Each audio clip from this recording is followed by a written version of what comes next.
ఇప్పుడు ముందుగా చరిక మహేష్ కేటీఆర్ గారి యొక్క నాయకత్వంపై నమ్మకంతో ఈరోజు పార్టీలో చేరడానికి విచ్చేసినటువంటి వారికి హృదయపూర్వకంగా స్వాగతం. అదేవిధంగా వరుణ్ రెడ్డి గారు ఎక్కడున్నారు, తర్వాత కిరణ్ కడపాక గారు సీనియర్ అడ్వకేట్,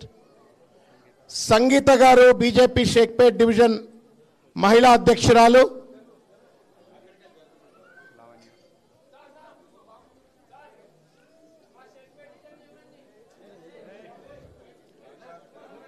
బీజేపీ మహిళా సెక్రటరీ లావణ్య గారు,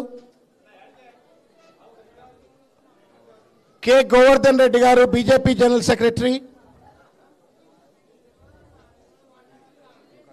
సుంకరి భాగ్యమ్మ గారు,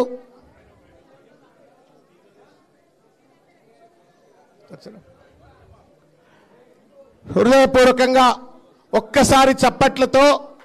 తమ్ముడు మహేష్ను సాదరంగా కేటీఆర్ గారు ఆహ్వానించి పార్టీలో చేర్చుకున్న ఈ సందర్భంగా గట్టిగా ఒక్కసారి జై తెలంగాణ, జై తెలంగాణ.